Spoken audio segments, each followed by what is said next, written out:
ನಾವೆಲ್ಲ ಚಿಕ್ಕವರಿದ್ದಾಗ ಹುಣಸೆ ಮರದ ಕೆಳಗಡೆ ಆಟ ಆಡಬೇಕಾದ್ರೆ ನಮ್ಮ ಮನೆಗಳಲ್ಲಿ ಹುಣಸೆ ಮರದ ಕೆಳಗಡೆ ಆಟ ಆಡಕ್ ಹೋಗ್ಬೇಡಿ, ಹುಣಸೆ ಮರದ ಮೇಲೆ ದೆವ್ವಗಳು ಕೂತಿರ್ತವೆ ಅಂತ ಹೇಳ್ತಿತ್ತು.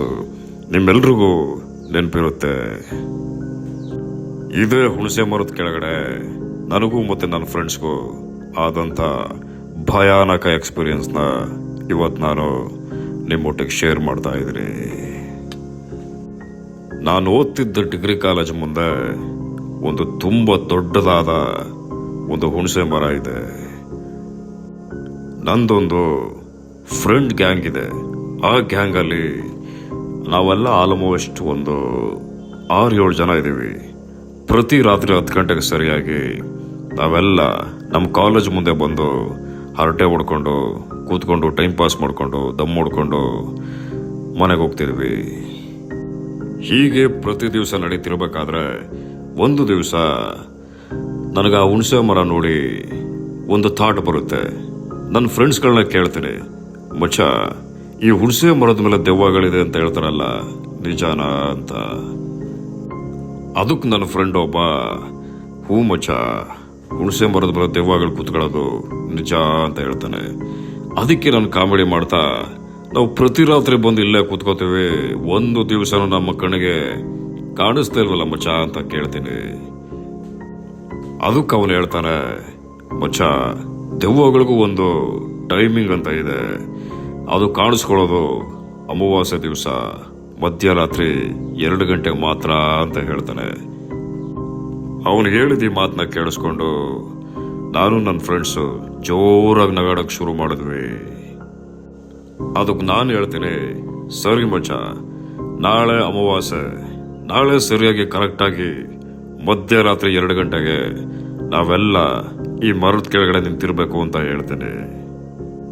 ಅದೇನೇ ಆಗೋಗ್ಲಿ, ನಾಳೆ ನಾವು ದೆವ್ವನ ನೋಡ್ಲೇಬೇಕು ಅಂತ ಡಿಸೈಡ್ ಮಾಡ್ಕೊಂಡ್ವಿ. ಈ ಚಾಲೆಂಜ್ನ ನಾವೆಲ್ಲ ಅಕ್ಸೆಪ್ಟ್ ಮಾಡ್ಕೊಂಡು, ಕೆಲವರಿಗೆ ಭಯ ಇತ್ತು, ಆದ್ರೂ ಕೂಡ ನಾನಿದ್ದೀನಿ ಅನ್ನೋ ಧೈರ್ಯದ ಮೇಲೆ ನನ್ನ ಜೊತೆ ಬರೋದಕ್ಕೆ ಒಪ್ಕೊಂಡ್ರು. ಸರಿ, ಆದ್ರೂ ನೆಕ್ಸ್ಟ್ ಡೇ ಅಮಾವಾಸ್ಯೆ ರಾತ್ರಿ ಸರಿಯಾಗಿ 2 ಗಂಟೆಗೆ ಸರಿಯಾಗಿ ನಾವೆಲ್ಲ ಆ ಮರದ ಹತ್ರ ಬಂದು ನಿಂತ್ಕೊಂಡ್ವಿ. ಸುಮಾರು ಒಂದು ಅರ್ಧ ಗಂಟೆಯಿಂದ 3/4 ಗಂಟೆವರೆಗೂ ಆ ಮರದ ಕೆಳಗಡೆನೆ ನಿಂತ್ಕೊಂಡು ದೆವ್ವ ಈಗ ಬರುತ್ತೆ ಆಗ ಬರುತ್ತೆ ಅಂತ ಎಲ್ಲರೂ ಕೂಡ ಭಯದಿಂದನೇ ಕಾಯ್ಕೊಂಡು ನಿಂತಿದ್ವಿ. ಎಷ್ಟೇ ವೆಯ್ಟ್ ಮಾಡಿದ್ರು ಕೂಡ ನಮ್ಮ ಯಾರ ಕಣ್ಣಿಗೂ ದೆವ್ವ ಕಾಣಿಸ್ಕೊಳ್ಳೇ ಇಲ್ಲ.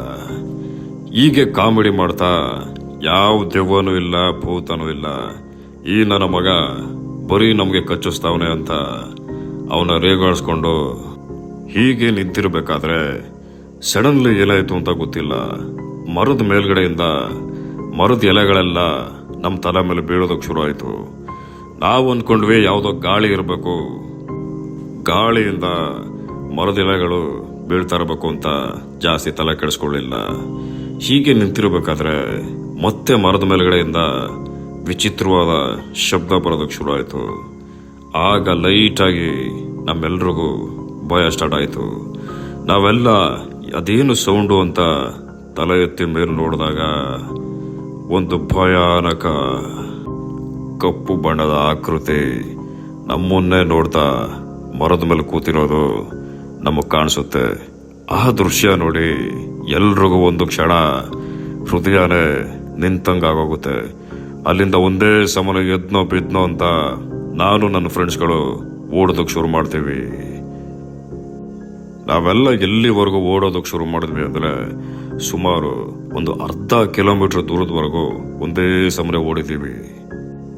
ಅಲ್ಲ ಎಲ್ಲೋ ಒಂದು ಕಡೆ ನಾವೆಲ್ಲ ಕೂತ್ಕೊಂಡು ಸ್ವಲ್ಪ ರಿಲ್ಯಾಕ್ಸ್ ಆಗಿ ನಮ್ಮ ಮನೆಗಳಿಗೆ ಬಂದ್ವಿ. ಅವತ್ತು ನಮ್ಮೆಲ್ರಿಗೂ ಕನ್ಫರ್ಮ್ ಆಯ್ತು ನೋಡಿ, ಹುಣಸೆ ಮರದ ಮೇಲೆ ರಾತ್ರಿ ಹೊತ್ತು ದೆವ್ವ ಕೂತ್ಕೊಳ್ಳೋದು ನಿಜ ಅಂತ.